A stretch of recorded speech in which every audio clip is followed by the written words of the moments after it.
Hey, hey, hey, hey, hey. Welcome to Coffee Tea, You and Me. Every week we get together with my favorite entrepreneurs and business leaders and we talk about the things that matter to you today, right now. Lucky for you, you are in an opportunity zone right now as we speak. Today's topic is super exciting, super sexy. I'm so glad to be able to present it to you. We are talking today, beginning the discussion that's going to be lasting for the next couple of weeks as we delve deeper into the VisionQuest 90 process. We're talking about habits. We're going to talk about what habits are, how they work, how they function, what's important to know about habits, everything you can imagine. And so stay tuned, hold on to your hat. This is going to be a fantastic show. If you guys haven't checked us out in the past, definitely make sure that you take away this one idea, if nothing else. Everything we do here at Coffee Tea, You and Me is all about open dialogue. It's all about open discussion. It's all about engagement and empowerment of small businesses and small business leaders. That's our primary focus. If you are a small women owned and minority owned business, you need to be paying attention to some of the things we do and build here for you because we build it just for you, exclusively for you. We take the ideas from the things that you've said and done and worked with in the past. A lot of the stories that I tell and the information that I share comes directly with my exposure from my clients. So if you are in need of an amazing coach to really help you move your life and your business forward, you want to give me a call. My information is scrolling right across your screen. If you have a question about any of the concepts, the ideas, the tools that I share with you freely, feel free to again give me a call. Let's talk about it.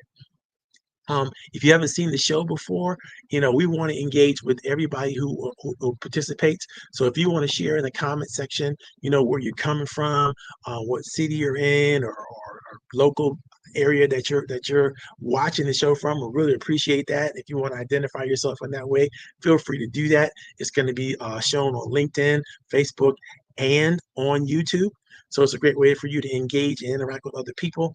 Also, if you have a special idea, if you have something going on in your business, if there's something that you want to promote, a book launch, an event that you want to do, a discount or sale that you're having for Independence Weekend, whatever you want to share, feel free to share it. We are an entrepreneur friendly environment. Let me say that again. This is an entrepreneur friendly environment. We want you to share your business ideas, your discounts, your programs, the promotions that you have, because we want everybody to benefit from this experience in every possible way. And the last thing I want to remind you is if you have a question about anything we share, no matter when you are watching the program, feel free to put the question in the chat. If there's something that you want us to talk about in future episodes, put that information in the chat because that's how I load up the content that I'm going to share. I don't just dream this stuff up and then throw it at you. I get the questions from other people that or essence for that people have had indicated issues or problems that they may have, and I build all kinds of programming around those types of ideas. So feel free to share your questions. Feel free to share your comments. Feel free to put that information in the comment section. Again, once you put that information in the comment section, it's going to take on a life of its own because other people are going to see it, not just me. Other people are going to see it, be able to comment, be able to measure it, be able to look at it and go, oh, I'd like to attend that thing, or I have an idea to speak to on top of your idea. And they'll be able to direct email you or text you that message right away. So make sure that you take advantage of all the tools that we have here. And that's how we continue to be engaging and continue to be interactive. And feel free to share the program. Give it a thumbs up, give it a like, give it whatever you want, whatever you need to do. Last but not least, before we get into our show today, I got to thank our sponsors. Our largest sponsor to date is the Brothers of Phi Beta Sigma, the Virginia chapter. We are in the process of revamping a lot of our programming, and as we go into its election season, a lot of things are going to change. But I've been the bigger and better the business director now for about 4 years for the chapter, and I've been able to introduce this kind of programming and other kinds of programs in the future. So I hope they'll continue to support these things. But the brothers are serious about business. The Bigger and Better Business Program is serious about economic development, specifically within the minority communities, doing everything we can to provide financial literacy, safety and security for small business owners and operators. And we try to make sure that, we support as many small businesses as we possibly can. And so if you know some small businesses, especially here in the Northern Virginia area, that might need some support or might need some promotion and an idea about doing that, we have all kinds of tools and strategies available for them to find a level of success that they could not find without us and our intervention. So definitely have any small businesses that give us a call. We're looking forward to serving them in any way, shape, or form we can, and I'd love to talk to them about that. Okay, let's talk about today's show. I talked to you on the upside a little bit earlier about what the show was about today. But again, I want to remind you, when you get to be in a position like mine, when you have experience, so many different organizations and boards and developmental opportunities to work with people and work with businesses, small businesses, and commit to small businesses like I have, you really find out a lot about how people, not just what business people are in, but how they manage those businesses and how they manage to create and enjoy what those businesses, the fruits of those businesses. But I also see the tragedy. I also see some of the things that don't go so well. And unfortunately, I've seen lots of businesses have to close their doors because of some unforeseen circumstance or some process that they didn't really think about or really get into. And I will tell you the number one reason that I have discovered that businesses either succeed phenomenally or don't do well is their habits. These are the regular, unconscious, daily, weekly, monthly, quarterly, biannually, annual habits that people are in that are mostly unconscious, right? They're into these habits and they think the way they do the things they do matters.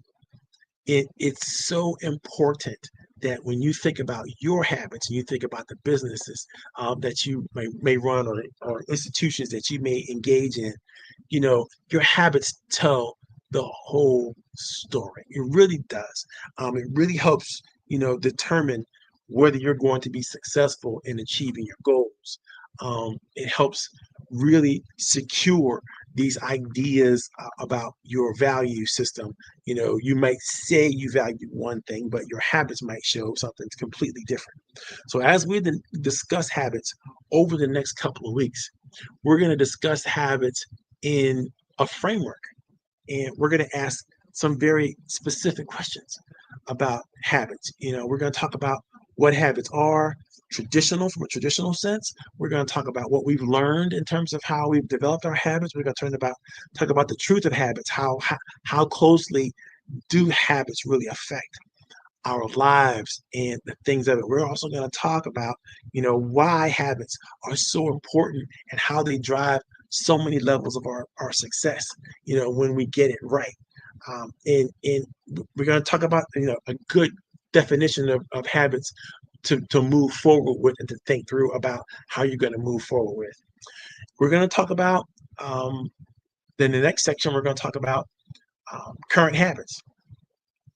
The problems that you might be experiencing because of your current habits. Now, I will remind you that your current habits are mostly unconscious, meaning they just are you just do what you do, and they're part of how you do the things that you do, and they matter greatly in terms of how you're going to be successful moving forward. In the very next section after that, we're going to talk about the superpowered habits of the highly successful individuals today. Now, this is going to be much different than what you might think that Dr. Kobe wrote when he wrote the 7 Habits of Highly Effective People. Because when he wrote the 7 Habits of Highly Effective People, he really wasn't talking about those unconscious strategies that you actually do. He was talking about the principles that you probably need to embrace in order to become the person that you want to become, or maintain the situations that you find yourself in the status quo that you may have found yourself in if you're already successful, right? It was the 7 Habits of Highly Effective People, right? So it was about being effective more so than about just your habits in and of itself, in terms of what your habits will actually do for you. And again, it should have been called the 7 Principles of Highly Effective People, not the 7 Habits of Highly Effective People. But we can argue about that later. But what I'm going to talk to you about is I found 8 superpowered, highly effective habits of leaders since the dawn of time, actually what they actually do that makes them and drives them towards higher and higher levels of success. After that, we're going to talk about the benefits of habit tracking. How do you stay in front of the habits that you need to stay in front of? How do you get control of your unconscious habits and bring them into a level of consciousness, and then track and manage that behavior in a way that's going to make sense and help you be and do and think about the things that you should be, do, and think about every day, right? Then we're going to talk about traditionally, old school. What does the good book say? What do the value systems that are currently underneath most of our reality today that's driving the behaviors that we currently have? What's driving our behaviors when we act out of jealousy? What's driving our behaviors when we act out of kindness and love? What's driving our behaviors when we act out of hatred or fear? All these things are all written down and always have been there for us to see. We just now know the neuroscience behind it all. But we're going to talk a little bit about the structure, the beginnings of certain habits that have created the cultural expressions and experiences that we now enjoy from the good book's perspective. And then we're going to talk about some of the famous thoughts that others have said in the past about self-mastery. How have we really created the script that we all play by? Whether we're conscious of it or unconscious of it. How has the script come together, and what's good about the script and what's bad about the script. Then after that, we're going to talk about the tools and techniques of self-mastery today as we know it. What do you need to be doing today, including in using all of the various aspects of technology and different things that we have to come to the table with that we did not have previously. All these things are super, super important. I see my friends are out there. David's out there. Leah's out there. Thank you so very much, guys, for chiming in and showing up. Do me a favor and let us know where you're watching from in terms of geography, and maybe what you might do if there's anything you want to introduce in your business, or how people might get in contact with you, or what's coming up next. Do me a favor and put that information in chat, because I want to definitely give an opportunity for you to stand up and be seen and recognized for all the things that you do. So we talked about this. We talked earlier about literally what we're going to be talking about for the next couple of weeks. And we're going to talk about the habits and how habits go. But there is a driving source of all the material that I want to share with you. And it comes to you here from a quote. All right. And this quote is from Will Durant. If anybody knows, there are a lot of people who talk about habits. There are a lot of famous quotes about habits, but this one is my favorite. And we're going to spend a few moments here breaking down this quote and really thinking about and talking about, and I'll tell you why it's one of my favorites. Here's the quote. We are what we repeatedly do. Excellence, then, is not an act, but a habit. Now, there's a reason why I like this quote. First and foremost, I like this quote because it starts off with a statement of being.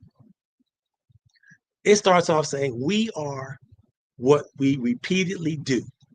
This is a statement of being. This is a statement of what the author considers reality or fact about who we as human beings are. We are what we repeatedly do, meaning who we are is a function of our collective habits, the things you do every day, the thoughts you have every day, those thoughts turned into actions become who you are because you do them quite regularly, quite frequently. I already told you a little bit about habits we haven't even talked about the good definition of habits yet, but understand that habits are things that you do largely unconsciously. You might not even be aware of what you repeatedly do, right? But I promise you, if you think about it, the things that you have done and things that you consistently do right now has helped get you to the place you are right now.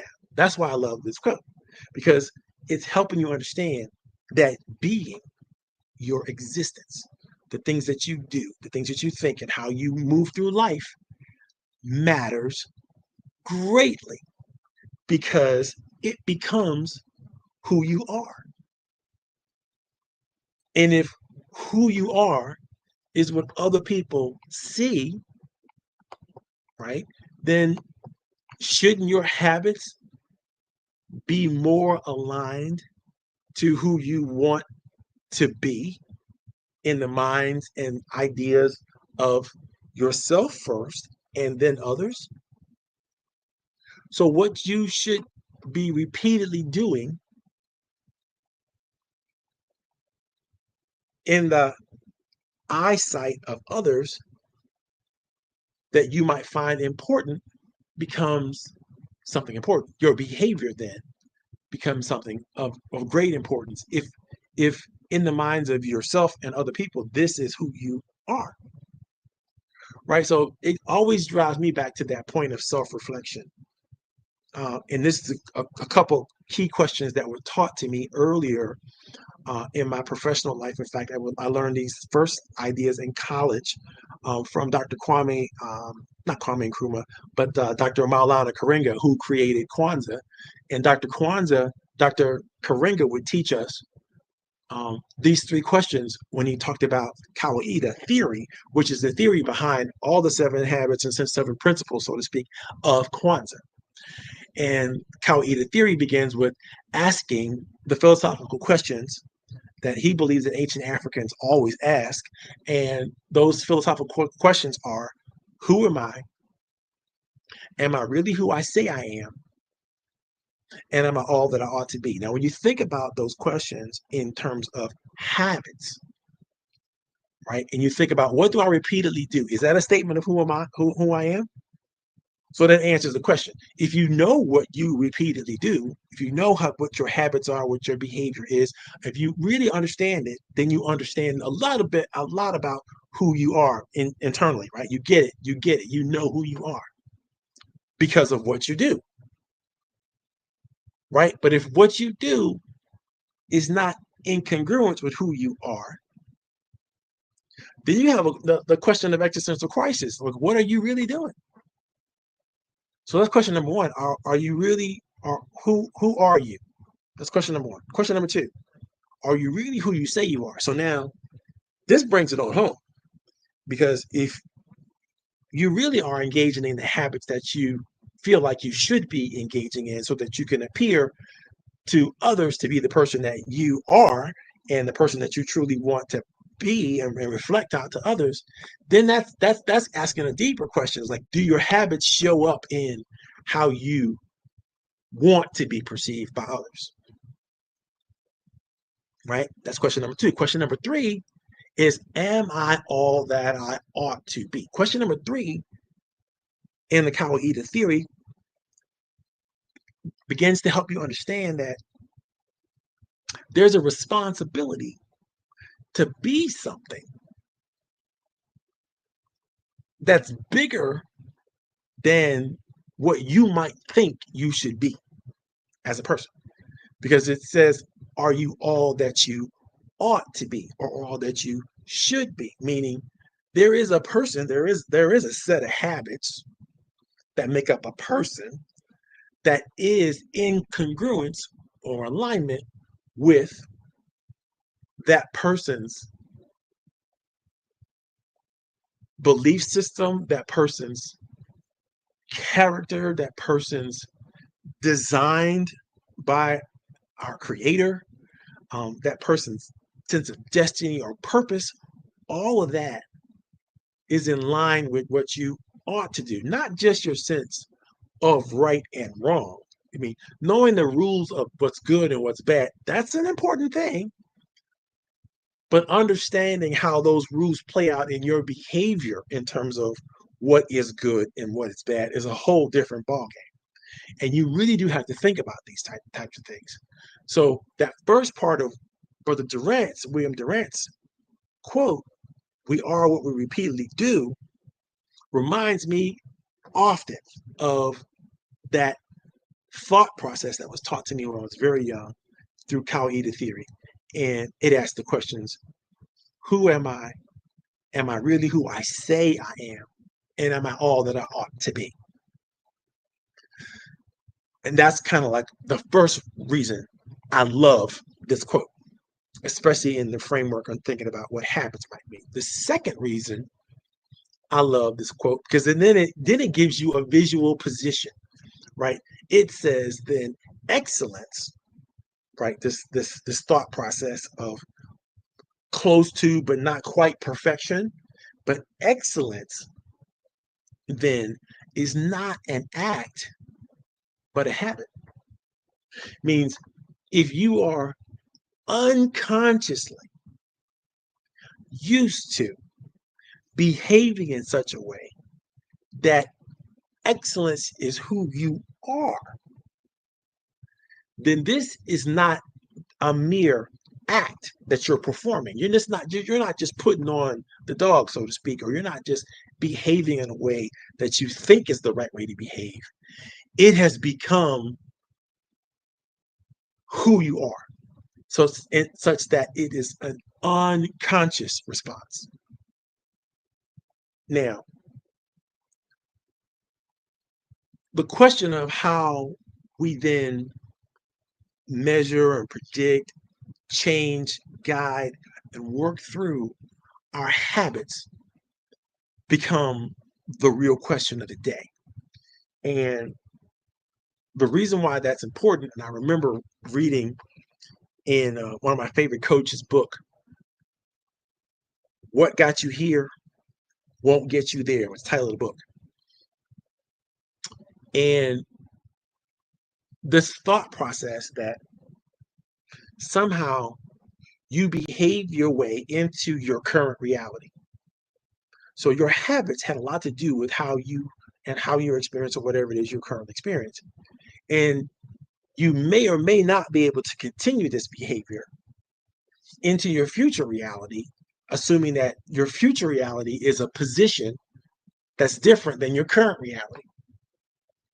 So if everything is working fine in your life right now, and you are satisfied and you are happy with every aspect of every role that you play, you're satisfied and you're happy with every aspect of expectation that you may have for yourself and your life, and you're meeting those expectations in a way that, again, you're satisfied, you're happy, right? Then you're already there. But I would say, however, if you get that gut feeling that things aren't working the way they should work in any role that you're playing, when it comes to other people, any role, and I say role that you're playing, but I understand that you're not playing the role. That's why another reason why this quote is so exciting to me. You're not playing a role. You're not acting like you're a father or a husband or a mother. You are,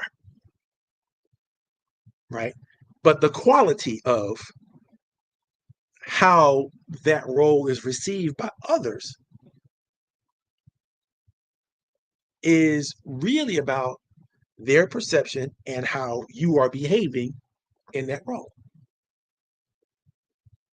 So you can't just say you're a father and we're all going to universally know what that role is about for you.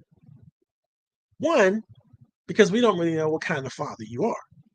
Two, because we don't really know what your kids expect their father to be and what they liked for their father to be and what they're happy with their father. Because if the measurement of a quality father has to do with the happiness of your children and their understanding of your role as their father, then I think we all got some work to do when it comes to understanding the expectations of our stakeholders. Wherever the stakeholders are, whoever the stakeholders may be, on the role that we play. So this is a very, very important thing. Again, all of this is setting up why we decided to study and research and create and write about habits the way we write about habits.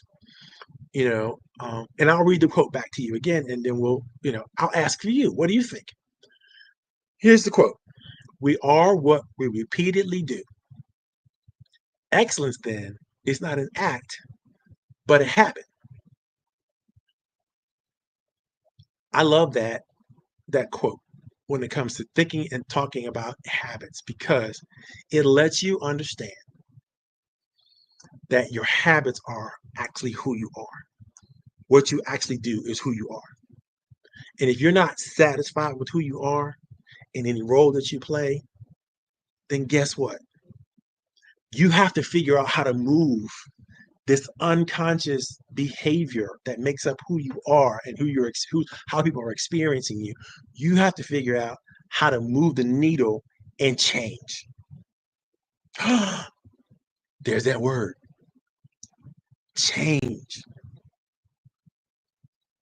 Because if you're not performing up to par, meeting expectations, delivering on the promise, making sure that your idea and concept of excellence is congruent with how you're being perceived out there, then I suggest that you got some work to do.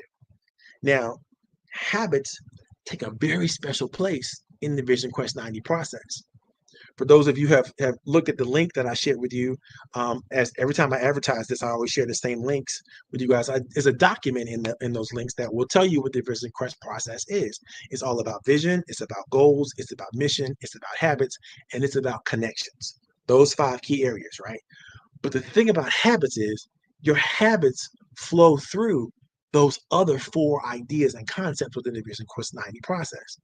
And so if your habits aren't congruent with your vision, if they aren't congruent with your mission, if they aren't congruent with your goals, if they aren't congruent with your connections, then you're actively behaving out of alliance or alignment with everything that's required for you to be absolutely at your best, for you to deliver the goods that even you expect that you're going to deliver. And that's when you find people making promises that they can't keep. That's when you find people doing things that they shouldn't be doing. And they don't even seem to recognize and know that they're not doing the right thing. This is when you see people who don't have the self-confidence to commit to anything, right? Because what they've experienced in their life and their business thus far is so much disappointment, so much despair, so much difficulty that they don't even know that they can trust and believe in themselves to accomplish some of the things that have to be accomplished in their life, in their business. This is just one of the key factors of understanding how the whole VisionQuest process comes into alignment with the things that we're going to do. And we're going to be breaking this down and talking about this more and more over the next couple of weeks. But I want to take the time now that I've shared with you my favorite quote. I want to tell you about a story. This is a real story. The names have been changed, the professions have been changed to protect the innocent. But when I read the story to you, you should think and feel about people that you know, might be yourself, that have experienced such similar situations. Once upon a time in the bustling city of New York, there lived an experienced orthopedic surgeon by the name of Dr. Samuel. Now, Dr. Samuel was known for his exceptional surgical skills and had been practicing for more than 30 years. His reputation was built on this, his traditional methods and techniques. It had proven successful for him time and time again. However, as the years passed, the field of orthopedics began to evolve rapidly. These new technologies and new methodologies were introduced that changed the norms and expectations of the profession's in its entirety. People were getting robotic surgeries, they were having minimally invasive procedures and advancing imaging techniques that helped develop a brand new standard in what was acceptable and not acceptable in this business. But despite these changes, Dr. Samuel remained steadfast in his way. His old habits were locked in, and he believed that they were tried and true methods, and was very reluctant to adapt to the new norms. He continued to perform surgeries in the old-fashioned way, disregarding as much as he possibly could any new technological advancements, methodological strategies or differences that were different outside of where he was trained and what he's locked in as the way of doing things. His colleagues and younger surgeons tried to convince him to adopt the new habits, the new strategies, the new techniques, the new technologies. And they explained all the benefits of these advancements, like we're going to reduce your recovery times and you'll have less invasive procedures, meaning people are going to be happier that they don't have to be prone to infection or different things. You're going to improve your patient outcomes. People are going to live better, longer, stronger because of you embracing these new thoughts and these new ideas. However, Dr. Samuel, again, was set in his way and he resisted all of their advice. As time went on, his refusal to adopt and adapt began to affect his practice in a negative way. Patients started to prefer surgeons who used the latest techniques and the latest technologies. His list of patients began to dwindle as his reputation started to falter. His once thriving practice was now struggling to keep up with the changing times. You see, Dr. Samuels remained stubborn, and he believed that his experience and the traditional methods that he was using were superior in every way to all these new technologies, so much so that he ignored and refused to change. And the reality was for him that he was being left behind in an ever-evolving, changing field. So I'm going to ask you a couple of questions, and I want you to think about that for yourself. You don't have to write it down in the chat if you don't want to. If you want to, it's fine. But I'm going to ask you a couple of questions. In what areas of your life and your business are you just like Dr. Samuel?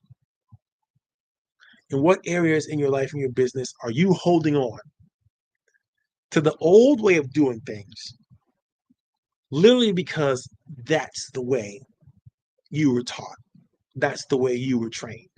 And that is the belief system that you're locked into that doesn't allow you to open up your mind and see other, better, newer ways of accomplishing the things that you need to accomplish in the roles that you want to play. How are you like the doctor? How are you, if any rate, just like Dr. Samuel? The next question I want to ask you is, do you believe that you're involved at any level of an industry or a situation that's never going to change? I will tell you, what we consider normal in parenting has changed dramatically in the last 30, 40 years. What we consider normal ways to even drive a car has changed dramatically in the last 30 years. Why? It's because of the technology. Changes in technology always drive changes in behavior. And there's really no getting around it. I'll give you the example of the car. When my daughter was learning to drive just a few years ago, the rules were not the same rules that I learned to drive under. Now, granted, we're 2 states apart. I learned to drive in Maryland. She learned to drive in Virginia. But in Virginia, it is expected, and it probably is that way now in Maryland because of the new technology, that you don't drive with your hands at 10 and 2, top of the steering wheel. It was always important to drive with both hands, right? So I learned that you're supposed to have both hands on the wheels at all times. Clearly, you can't have both hands on the wheels at all times because how do you change the signal? Right? You got to take your hand off to change the signal light, or you got to take your hand off to do the windshield wipers. You got to take your hand off, adjust the radio. So these are things that, but ideally, most of the time, you just still want to be driving with both hands, 10 and 2. That's how I learned. Now, this was back in 1984 when I was learning to drive, 82, right? But just a few years ago, my daughter was learning to drive. She learned to drive at, 7 or 8 and 5, I think, underhanded. And it totally messed her up when it came time to understand how to turn the wheel. Because you're driving with underhanded like this. Why were you doing that? The reason she learned that was because the driving rules changed when they understood the effect that airbags were having on people having accidents. Introducing the airbags, which saved people's lives, was actually breaking their arms because the airbag would deploy from the driver's side right out of the steering wheel, and then your arms would get caught up in the accident and you break your arms. You might have saved your life, but you broke your arm or both arms. So you instead of doing that, they put your hands underneath the steering wheel so that when your arms came out, the airbag came out, your arms would get pinned back and they wouldn't break. So we had to change how we drive because of how the technology exists. And now let's think about all of the technology that's in a car that wasn't in the car.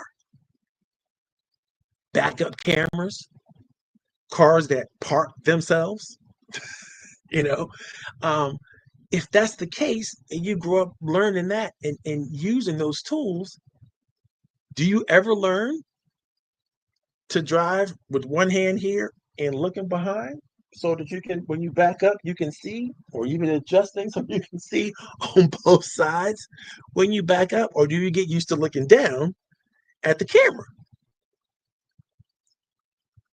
I got to tell you, I really appreciate that I still remember how to look behind and drive. I can drive 100 feet, 200 feet, 300 feet, doesn't matter, backwards without worrying about my positioning on the road or my ability to control the vehicle, because I can still do that, right? If I had to do that by the backup camera, then I got to adjust, all kinds of different things about how I see. Now, I will say the camera does catch some things that I don't always catch. But usually it's not something that would give me a problem in the first place because it's too low or too high or too far away to be even affect me as I'm pulling out of a parking lot or whatever that is. But it's sort of an early warning signal, beep, beep, beep, beep, beep, beep. I don't need. But it's helpful to know that it's there in case something happens that I can't catch or I didn't catch for whatever reason. Because I still can look over my shoulder and see the whole landscape, right? But the point of it is, technology, as it gets introduced, will change how you behave to certain ways and certain things. Let me give you an even more personal example. If you grew up in an era where all you had to communicate with people outside of your house, outside of your face, right there was a telephone, when the telephone rang, it was an important event. So much so that we invented cords long enough so we can get to the phone anywhere in the house. So we dragged the phone around with us from room to room just in case somebody called. That's what we would do back in the day. And the cord would follow. The cord would get longer and longer and longer. The bigger the houses got, the longer the cords got. And so in today's reality, and that taught us, right? When the mailman came, we were almost there when the mail came. It's like we greeted the mailman at the door. Or sometimes in some areas, or rural areas especially, you greeted the mailman at the door. Or you went to the post office to get your mail. And you made it a planned activity. If it was once a week or every day or however you did it, it was a planned activity. It was a part of your daily regimen. You were going to do it. Now people let their mail sit in the mailboxes for days, sometimes weeks. I have a neighbor who got in trouble for never picking up her mail out of her mailbox. And eventually the post office said, you know what? We're not delivering to you anymore. Obviously, you don't appreciate the service. So guess what? You'll have to come to the post office to get your mail. I say all to give you these two examples now let's bring it to today. Messages gets coming to our universe and to our world all the time that are no longer important to us. They don't get our attention. Things ping, they bing, they I guess every time the phone rang today, if I answered it every time, I would be totally distracted all day, every day. Every time that I got that email, you got mail, bing, whatever that is, whatever comes into your email box. Notification. If you let that distract you, you wouldn't get anything done. So now we've become classically conditioned to ignore the things that would normally grab and keep our attention, because they become less and less relevant because of frequency. That's why marketing and advertisers right now are losing their lunch right now, because they can't make the dollars they used to make, because getting our attention is becoming more and more difficult. No matter where you put it, no matter where you put the advertisement or the marketing or the program and blah, blah, blah, we eventually always develop an immunity to it. We stop answering the phone and start screening phone calls, and which gave rise to the need for the answer machine, right? So we got the answer machine, so the answer machine can screen our calls for us, so we don't have to answer the phone anymore. Or we can decide who we want to answer the phone to or not. Then we put the answer machine and we embedded everything in one of these things. And because we have these now, well, it, it's helped us in a way, but it's also hurt us in a way. Because now we're less social. We're less likely to engage. We're less likely to pay attention to anything, including one another. And in currently today in Western societies, that means the UK and America, US, right? Well, North America, more importantly. These are the loneliest, reportedly, the loneliest societies in the world. I just watched a crazy episode, something on Instagram that came through my feed today.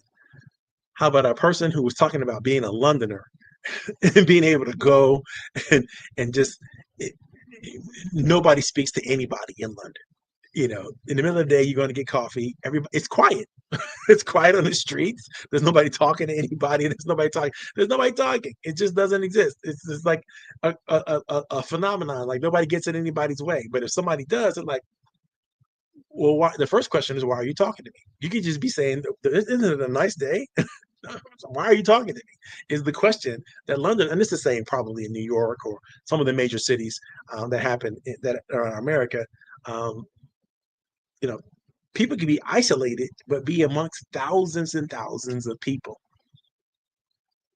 And I'm not sure that's good. Um, I'm a sociology major, so part of me goes, I know how important people are to other people. We need to connect. We need to be in touch.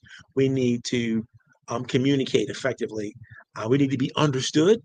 And so therefore we have to do and say things that help people understand us so that we can feel like we belong or we're a part of something.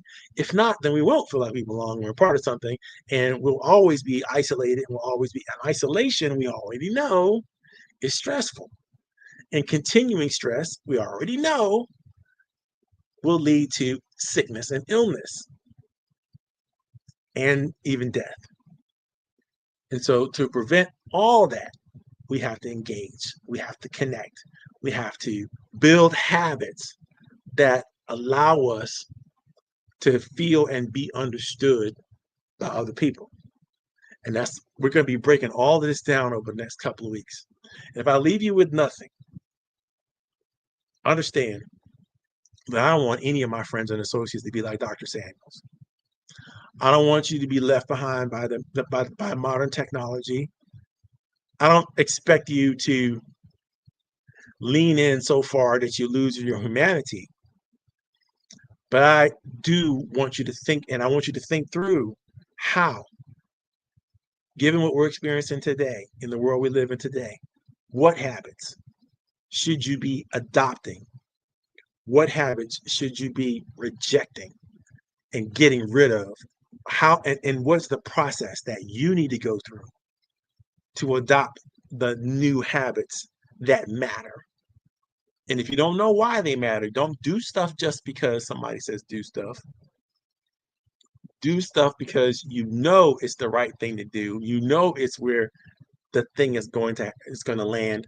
I love this quote by one of the famous hockey players, and I can't remember. It's right, probably Gretzky, right? One of the greatest hockey players ever. Would often say, "I want to go and be where the puck is going, not where the puck is." Meaning, if you know, and this goes back to what got you here won't get you there by Dr. Goldsmith, right? If you know where you're going, if you have an idea of what your purpose is, or what you're committed to, or what your vision of your future might be, or what your mission is, and so on and so forth, if you have an idea of what that is, and that's out here, you have to ask yourself, am I the person, given my current habits and where I am I the person who is going to do that?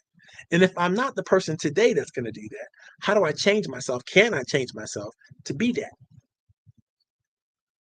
Because a large portion of being satisfied has more to do with an understanding that you are engaging in the current correct habits that are going to lead you into your future in a way that makes sense to you.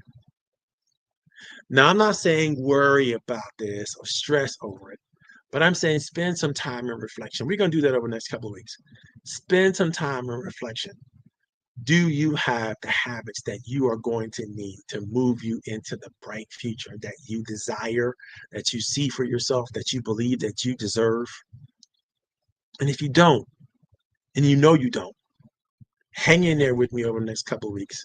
We're going to get through it. We're going to go through it all. We're going to talk about all the glorious things that make up habits and why habits are so important.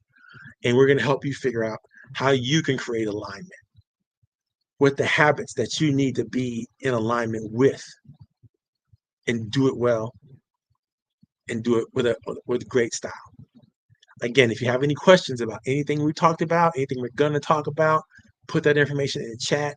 I'll be more than happy to consider it and talk to you offline, online, whatever you want. Pick up the phone, call me. I don't care. But I want to make sure that you get this information and that you share this information with as many people as you possibly can. Don't keep this a secret, because we should have an audience of thousands, really, when it comes to what we're talking about here at Coffee Tea, You and Me. And I've had a great episode. I hope you have too.